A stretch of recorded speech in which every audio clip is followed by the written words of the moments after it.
ಹೋಳಿಗೆ ಅಷ್ಟು ಫೇಮಸ್. ಸತೀಶ್ ಅಣ್ಣಂಗೆ ಈ ಕಡೆ ದಕ್ಷಿಣ ಕನ್ನಡದಲ್ಲಿ ಅದು ಅಪ್ಪನೂ ಹಾಗೆ. ನೋಡು, ಸತೀಶ್ ಅಣ್ಣಂಗೆ ಸರ್ಟಿಫಿಕೇಟ್ ನೋಡಿ, ಅಪ್ಪನಿಂದ ಮಗನಿಗೆ ಬಂದ ಬಳುವಳಿ ಇದು, ಎಕ್ಸ್ಪರ್ಟ್ ಇದು. ಬಿಸಿ ಬಿಸಿ ಹೋಳಿಗೆ ತುಪ್ಪವೂ ಬೇಕು, ಮೊಸರಂಬೋಡೆಗೆ ರುಚಿ ಇರಬೇಕು. ದಕ್ಷಿಣ ಕನ್ನಡ ಜಿಲ್ಲೆಯ ಸೂರಿಕುಮೇರು ನೆಲ್ಲಿಗುಡ್ಡೆಯ ಸತೀಶಣ್ಣನ ಅಡುಗೆ ಎಂದರೆ ಪುತ್ತೂರು, ವಿಟ್ಲ ಸುತ್ತಮುತ್ತಲಿನ ಎಲ್ಲ ಮನೆಯಲ್ಲಿಯೂ ಪ್ರಸಿದ್ಧಿಯಾಗಿದೆ. ಮಗಳ ಮನೆ ಪಡಾರ್ನಲ್ಲಿ ಮಾಡಿದಂತಹ ಇವರ ಕೈ ರುಚಿಯ ಅಡುಗೆಗಳನ್ನು ಅನೇಕ ವಿಡಿಯೋಗಳಲ್ಲಿ ಹಂಚಿಕೊಂಡಿದ್ದೆ. ಇದೀಗ ಇವರ ಕೈ ರುಚಿಯಲ್ಲಿ ತಯಾರಾದ ಕಾಯಿ ಹೋಳಿಗೆ ಮತ್ತು ಕಡಲೆಬೇಳೆ ಹೋಳಿಗೆಯನ್ನು ಯಾವ ರೀತಿಯಾಗಿ ರುಚಿಯಾಗಿ ಸುಲಭದಲ್ಲಿ ಮಾಡ್ತಾರೆ ಅನ್ನೋದನ್ನು ತೋರಿಸ್ತಾ ಇದ್ದೀನಿ. ಹೊರಗಡೆ ಮಳೆ ಬರ್ತಾ ಇರುವಾಗ ಸತೀಶ್ ಅಣ್ಣ ಮತ್ತು ಬಳಗದವರ ಕೈ ಚಳಕದಲ್ಲಿ ಯಾವ ರೀತಿಯಾಗಿ ಸವಿಯಾದ ಹೋಳಿಗೆಯನ್ನು ತಯಾರಿಸ್ತಾರೆ ಅನ್ನೋದನ್ನು ನೋಡೋಣ ಬನ್ನಿ. ಕಡಲೆಬೇಳೆ ಇದು ಹಿಟ್ಟು ಮಾಡೋದು ಹೆಂಗೆ ಇದು ಸತೀಶ್ ಅಣ್ಣ? ಅದರ ನೀರು ಕುದಿಸಿ ನೀರು ಹಾಕಬೇಕು. ಹಾಂ, ನೀರಿಗೆ ಕಡಲೆಬೇಳೆ ಕೊಯ್ದ ಮೇಲೆ ಕಡಲೆಬೇಳೆ ಹಾಕಿ ಒಳ್ಳೆ ನುಣ್ಣಗೆ ಬೆಂದ ಮೇಲೆ ಅದರ ನೀರೆಲ್ಲ ತೆಗೆದು ಒಂದು ಕೈಗುರುವೆ ಅಥವಾ ಹೊಟ್ಟೆ ಪಾತ್ರ, ಕಣ್ಣು ಪಾತ್ರ ಇರ್ತವೆ, ಅದೇ ನೀರೆಲ್ಲ ತೆಗೆದು ಬಸದ ನಂತರ ಅದೇ ಕಡಲೆಬೇಳೆ ಮತ್ತೆ ಸಕ್ಕರೆ ಎಷ್ಟು ಅಷ್ಟೇನಾ? ಕೆಜಿಗೆ ಕೆಜಿ ಅಷ್ಟೇ ಸಕ್ಕರೆ ಹಾಕಿ ಮತ್ತೆ ತೆಂಗಿನಕಾಯಿ ಹಾಕ್ಲಿಕ್ಕಿಲ್ಲ? ಇಲ್ಲ, ಇದಕ್ಕೆ ಎಂತ ಇಲ್ಲ. ಹಾಂ, ಅದಷ್ಟೇ ಹಾಕಿ ಪಾಕ ಬರಿಸಿ ಒಳ್ಳೆ ಪಾಕ ಬರಬೇಕು. ಅದು ಸಟ್ಟಗಲ್ಲಿ ಹಿಂಗೆ ಅದೇ ನೂಲು ಬರಬೇಕು. ಹಾಂ, ಅದರ ನಂತರ ಮಿಕ್ಸಿ ಅಥವಾ ಗ್ರೈಂಡರಲ್ಲಿ ಅದರ ಈ ತರ ನುಣ್ಣಗೆ ರುಬ್ಬಿ ಕಡೆ ಉಂಡೆ ಕಟ್ಟಿ ಮತ್ತೆ ಕಡೆ ಮೈದಾ ಹಾಕಿ. ಮೈದಾ ಬಿಟ್ಟು ಬೇರೆ ಇದ್ರಲ್ಲಿ ಮಾಡ್ತಿರ್ಲಿಲ್ಲ ನಿಂಗ? ಮೈದಾನೇ ಜಾಸ್ತಿ ಮಾಡೋದು ಅಂದ. ಅದೇ ನಿಂಗಳ ಹೋಳಿಗೆ ಫೇಮಸ್ಸು, ಸತೀಶ್ ಅಣ್ಣನ ಹೋಳಿಗೆ. ಹ್ಞೂ, ಯಾರಿಗಾದ್ರೂ ಬೇಕಾದ್ರೆ ಅವು ನಮ್ಮೂರಿಗೂ ಬಂದು ಮಾಡಿಕೊಡ್ತಾ ಬೇಕಿದ್ರೆ. ಇವತ್ತು ಕಾಯಿ ಹೋಳಿಗೆ ಮತ್ತು ಕಡಲೆಬೇಳೆ ಹೋಳಿಗೆ ಮಾಡ್ತಾ ಇದ್ದದ್ದು. ಮತ್ತು ತೆಂಗಿನಕಾಯಿಯ ಹೋಳಿಗೆಗಾಗಿ ತೆಂಗಿನ ತುರಿಯನ್ನು ಈ ರೀತಿಯಾಗಿ ತುರಿದುಕೊಂಡು ಮಿಕ್ಸಿ ಜಾರ್ನಲ್ಲಿ ನೀರನ್ನು ಬೆರೆಸದೆ ನುಣ್ಣಗೆ ರುಬ್ಬಿಕೊಳ್ತಾ ಇರುವಂಥದ್ದು.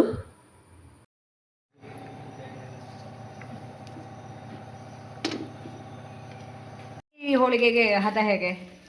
ಒಂದು 4 ಕಾಯಿಗೆ ದೊಡ್ಡ ಸೈಜಿನ ತೆಂಗಿನಕಾಯಿಗೆ 1 kg ಬೆಲ್ಲ, ಕಾಯಿಯ ಇದು ಮಾಡಿಕೊಂಡು ಅದೇ ಹರ್ಕೊಂಡು ಪಾಕವ ಒಟ್ಟಿಗೆ ಮಿಶ್ರಣ ಮಾಡಿ ಒಳ್ಳೆ ಪಾಕ ಬರವು. ಮತ್ತೆ ಕಡಲೆಬೇಳೆ ಹೋಳಿಗೆ ಅದೇ ಉಂಡೆ ಕಟ್ಟಿ ಆಮೇಲೆ ಮೈದಾ ಮಿಶ್ರಣದಲ್ಲಿ. ಇದು ಒಂದು ವಾರ ಇರ್ತಲ್ದ ಕಾಯಿ ಹೋಳಿಗೆ? ಒಳ್ಳೆ ಇದಾದರೆ ಒಂದು 15 ದಿನ ಎಂತ ಆಗ್ತಿಲ್ಲ. ಹಾಂ, ಇದು ಪಾಕದ ಹದ ಈಗ ನೋಡುವಾಗ ಜಾಸ್ತಿ. ಈಗ ಎಷ್ಟು ಕಾಯ್ದು ಮಾಡ್ತೇವೆ ಈಗ?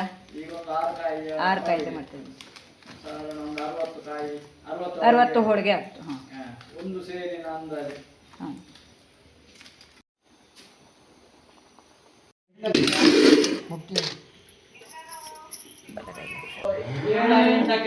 ನೈಸ್ ಆಯ್ತು. ನೀರು ಹಾಕದ್ದೇ ಕಡದಲ್ದ ಇದು? ಈಗ ಪಾಕದ ಹದ ಹೀಗೆ ಬರುತ್ತೆ. ಹಾಂ, ದಪ್ಪಾಗಿ ಬರೋಲ್ಲ.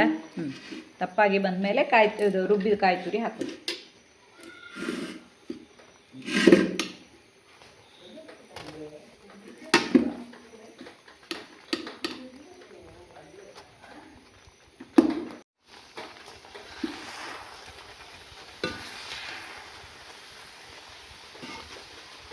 ಇನ್ನು ಜಾಸ್ತಿ ಹೊತ್ತು ಕುದಿಸೋಳಿಲ್ಲ ಅಲ್ಲ ಇದು? ಸರಿ ಹೊಂದ್ಕೊಂಡ್ರೆ ಅದೇ.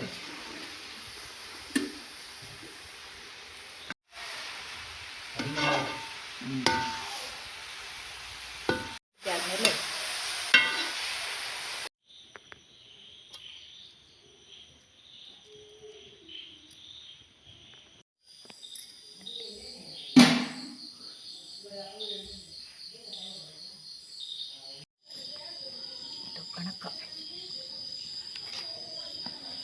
ಈ ಎಣ್ಣೆಯಲ್ಲಿ ನೆನೆದಾಗ ಚಂದ ತೆಗಲಕತ್ತದ.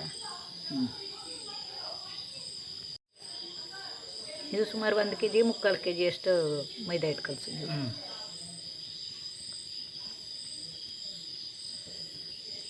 ಬೇಳೆಯನ್ನು ಎಣ್ಣೆ ಹಾಕಿ ಎಣ್ಣೆಯಲ್ಲಿ ಮುಳುಗಿಸಿ ಹೀಗೆ ಮಾಡಿಡೋದು.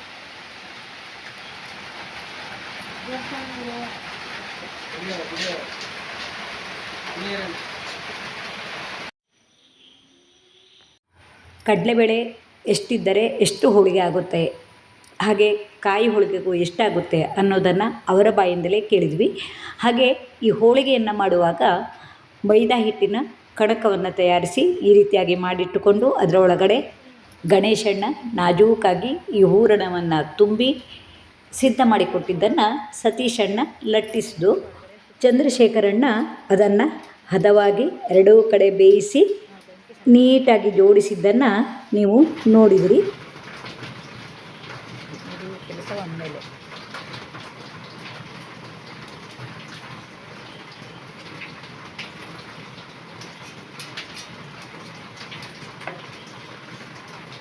ಎಷ್ಟೊತ್ತು ಬೇಕು ನೀವು ಮಾಡ್ಲಿಕ್ಕೆ? 3:30ಗೆ 1 ಗಂಟೆ. 3:30ಗೆ 1 ಗಂಟೆ. 100 ಹೋಳಿಗೆ ಅಂತ 1 ಗಂಟೆ. 100 ಹೋಳಿಗೆ 100 ಹೋಳಿಗೆ.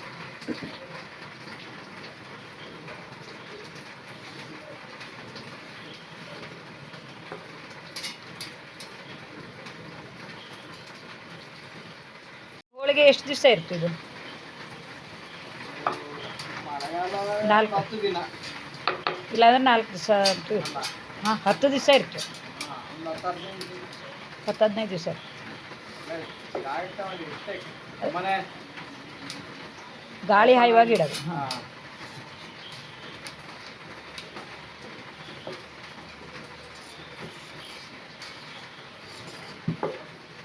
ಇದು ಕಣಕ ಮಾಡ್ಲಿಕ್ಕೂ 1 kg ಕಡಲೆಬೇಳೆಗೆ 1 kg ಮೈದಾ ಬೇಕಾ?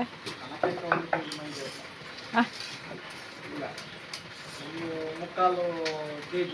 ಮುಕ್ಕಾಲು ಕೆ ಜಿ ಬೇಕಾ?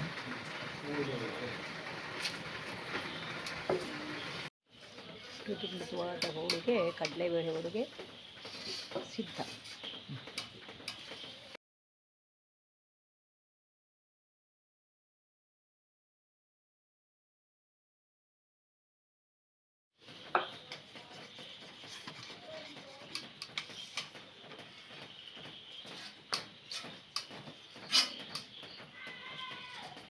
ನೋಡಿ, ಇದು ಇವರು ಹೇಳಿದಾಗೆ ಮನೆಗೆ ಬಟ್ಟೆನ ಬಿಗು ಕಟ್ಕೊಂಡದ್ರಿಂದ ತೆಳು ಲಟ್ಸೋಕೆ ಸುಲಭ ಆಗೋದು.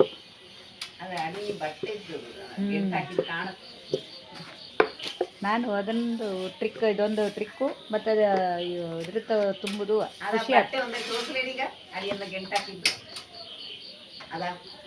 ನೋಡಿ. ಬಟ್ಟೆ ಗಂಟೆ ಹಾಕಿ ಅದು ಸತೀಶ್ ಅಣ್ಣಂಗೆ ಸೈ. ನಾವೆಲ್ಲ ನೋಡೋದು ಅಷ್ಟೇ. ಅದು ಒಂದು ಟ್ರೈ ಮಾಡಿ ನೋಡ್ತೀನಿ, ನನಗೂ ಇಷ್ಟೇ ತೆಳ್ಳಗೆ ಉಲ್ಲಸ್ಲಿಕ್ಕೆ ಬರ್ತದೆ. ಅವ್ರು ಸಹ ಅದನ್ನ ಕಡೆಗೆ ಒಂದು ಗಾದೆ ಆದಂಗೆ ಆಗೋದು ಬೇಡ. ನೋಡು ಒಂದ. ಎಷ್ಟು ವರ್ಷದ ಎಕ್ಸ್ಪೀರಿಯನ್ಸ್ ಇದ್ದು? ಎಷ್ಟು ವರ್ಷ ಆಯ್ತು ಮಾಡ್ಲಕ್ಕಣ್ಕಿ ಹೋಳಿಗೆ ಇದೆಲ್ಲ? 25 ವರ್ಷ. ಅದೇ ಇವಕ್ಕೆಲ್ಲ ನಿಮ್ಮ ಅಪ್ಪಂದು ಪರಿಚಯ ಹೇಳಿದ್ವಲ್ಲ.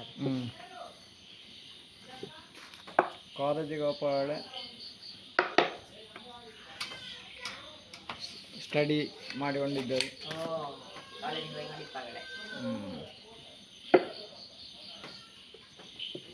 ಇದೆಲ್ಲ ಎಕ್ಸ್ಪರ್ಟ್ ಇದ್ದವರಿಗೆ ಅಷ್ಟೇ ಇಷ್ಟು ಚೆಂದಾಗಿ ಮಾಡಲಿಕ್ಕೆ ಒಪ್ಪೋದು. ತಿಂಗಳಲ್ಲಿ ಒಂದು 10 ಸಲನಾರು ಇರ್ತಾವೆ ಹೋಳಿಗೆ ಮಾಡೋದು. ಜಾಸ್ತಿ ಇರ್ತಲ್ಲ. ನಮ್ಮ ಉತ್ತರ ಕನ್ನಡಕ್ಕೆ ಬಂದಿದ್ದಿಲ್ಲ ಅಲ್ದ? ಉತ್ತರ ಕನ್ನಡದಲ್ಲಿ ಸತೀಶ್ ಇಲ್ಲಿದೆ ಮುಗಿಸ್ಕೊಳ್ಳಕ್ಕೆ ಆಗ್ತಿಲ್ಲ ಅದು. ಉತ್ತರ ಕನ್ನಡ, ಶಿವಮೊಗ್ಗದಲ್ಲಿ ಹೋಗಿ ಮೊನ್ನೆ ಪಾಸ್ ಆಯಿತು. ಹೋಗಿದ್ರಾ? ಇಲ್ಲಿಂದನೂ ಪಾರ್ಸಲ್ಲು ಇರ್ತಾ? ಪಾರ್ಸಲ್ ಅಲ್ಲ, ಅಲ್ಲಿ ಹೋಗೇ ಮಾಡೋದು. ಇಷ್ಟೆಲ್ಲ ಹಿಂಗೆ ರೆಡಿ ಮಾಡಿ ತಗೊಂಡೋದ್ದು. ಆದ್ರೆ ನಿಂಗೆ ಈಗ ಮಿಕ್ಸಿಲಿ ಕಡೋದು ಮಾಡಬೇಕು, ಒಂದು ಕೈಲಿ ಮೊದಲನಂಗೆ ಮಾಡಿ ವ್ಯತ್ಯಾಸ ಗೊತ್ತಾಗ್ತಾ? ಹೀಗೆ 5 kg ಕಡಲೆಬೇಳೆಯನ್ನು ಬೇಯಿಸಿ 300 ಹೋಳಿಗೆಯನ್ನು ಮಾಡಿದ ಈ ವಿಡಿಯೋವನ್ನು ನಿಮ್ಮೊಡನೆ ಹಂಚಿಕೊಂಡೆ. ಈ ಹೋಳಿಗೆಗಳನ್ನು ಈ ರೀತಿಯಾಗಿ ಬಿದಿರಿನ ಗೆರಸಿಯ ಮೇಲೆ ಈ ರೀತಿಯಾಗಿ ಹರಡಿ ಇಟ್ಟರೆ 1 ವಾರದವರೆಗೂ ಚೆನ್ನಾಗೇ ಇರುತ್ತದೆ. ಇದೀಗ ಕಾಯಿ ಹೋಳಿಗೆಯನ್ನು ಲಟ್ಟಿಸ್ತಾ ಇರೋದನ್ನು ನೋಡ್ತಾ ಇದ್ದೀರಾ. ಪಾಕವು ಆರಿದ ನಂತರ ಉಂಡೆಗಳನ್ನಾಗಿ ಮಾಡಿಟ್ಟುಕೊಂಡು ಈ ಕಡಲೆಬೇಳೆ ಹೋಳಿಗೆಯನ್ನು ಮಾಡಿದ ನಂತರ ಈ ರೀತಿಯಾಗಿ ಅದೇ ಕಣಕದಲ್ಲಿ ಕಾಯಿ ಹೋಳಿಗೆಯ ಹೂರಣವನ್ನು ತುಂಬಿ ಲಟ್ಟಿಸ್ತಾ ಇದ್ದಾರೆ. ಬಣ್ಣವು ಸ್ವಲ್ಪ ಬದಲಾಗಿರುತ್ತದೆ ನೋಡಿ. ಅದೇ ರೀತಿ ಕಣಕದೊಳಗೆ ಚೆನ್ನಾಗಿ ಹೂರಣವನ್ನು ತುಂಬುವ ವಿಧಾನವನ್ನು ಸಹ ಇನ್ನೊಮ್ಮೆ ಹಂಚಿಕೊಳ್ತಾ ಇದ್ದೀನಿ. ಇದು ನೋಡಿ, ಕಾಯಿ ಹೋಳಿಗೆಯ ಹೂರಣವನ್ನು ತುಂಬ್ತಾ ಇರುವಂಥದ್ದು. ಇವೆಲ್ಲವೂ ನುರಿತ ಕೈಗಳಿಂದ ಮಾತ್ರ ಇಷ್ಟು ಚೆನ್ನಾಗಿ ಮಾಡೋಕ್ಕೆ ಸಾಧ್ಯವಾಗಿದ್ದು, ಹೋಳಿಗೆಯನ್ನು ಸವಿದವರೆಲ್ಲರೂ ತುಂಬ ಚೆನ್ನಾಗಿದೆ ಎಂದು ಹೊಗಳಿದ್ದರಿಂದ ಈ ವಿಡಿಯೋವನ್ನು ನಿಮ್ಮೊಡನೆ ಹಂಚಿಕೊಳ್ತಾ ಇದ್ದೀನಿ.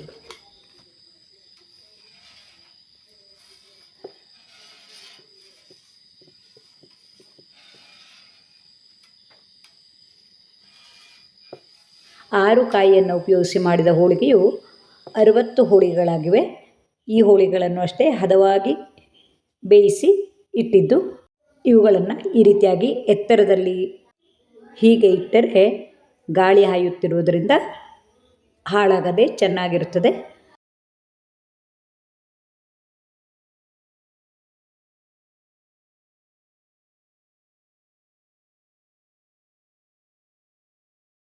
ನೋಡಿ, ಇದಕ್ಕೆ ಉಳ್ಳುಂಬ್ರ ಅಂತ ಹೇಳೋದು. ನಿಮ್ಮಲ್ಲಿ ಏನು ಹೇಳ್ತೀರ ನೋಡಿ.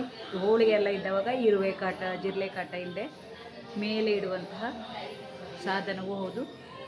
ಚೆನ್ನಾಗಿ ಗಾಳಿ ಆಯ್ತಾ ಇರುತ್ತೆ. ಈ ರೀತಿಯಾಗಿ ಸತೀಶ್ ಅಣ್ಣ ಮತ್ತು ಸಂಗಡಿಗರು ಮಾಡಿದಂತಹ ಸವಿಸವಿಯಾದ ಹೋಳಿಗೆಯ ಈ ವಿಡಿಯೋವು ನಿಮಗೂ ಇಷ್ಟವಾದರೆ ಲೈಕ್ ಮಾಡಿ, ಇಷ್ಟ ಮಿತ್ರರಿಗೆ ಶೇರ್ ಮಾಡಿ. ಹೋಳಿಗೆ ಜೊತೆಗೆ ತುಪ್ಪವನ್ನು ಹಾಕಿ ಸವಿಯುವ ಇಂತಹ ಅವಕಾಶವು ನಿಮಗೂ ಬೇಕಾದಲ್ಲಿ ಸತೀಶ್ ಅಣ್ಣನನ್ನು ಕರೆಸಿ ನಿಮ್ಮ ಮನೆಯಲ್ಲಿಯೂ ಸವಿಸವಿಯಾದ ಹೋಳಿಗೆಗಳನ್ನು ಮಾಡಿ ಸವಿಯಬಹುದು. ಈ ವಿಡಿಯೋವು ಇಷ್ಟವಾದರೆ ಲೈಕ್ ಮಾಡಿ, ಇಷ್ಟ ಮಿತ್ರರಿಗೆ ಶೇರ್ ಮಾಡಿ. ನಿಮ್ಮೆಲ್ಲರ ಪ್ರೋತ್ಸಾಹವೇ ಇಂತಹ ವಿಡಿಯೋವನ್ನು ಮಾಡಲು ಉತ್ಸಾಹವನ್ನು ತರುತ್ತದೆ. ಮುಂದಿನ ವಿಡಿಯೋದಲ್ಲಿ ಇನ್ನೂ ಹೆಚ್ಚಿನ ಮಾಹಿತಿಗಳುಳ್ಳ ವಿಡಿಯೋಗಳನ್ನು ನೋಡಬಹುದು. ತಮ್ಮೆಲ್ಲರ ಪ್ರೋತ್ಸಾಹಕ್ಕಾಗಿ ತುಂಬು ಹೃದಯದ ಧನ್ಯವಾದಗಳು.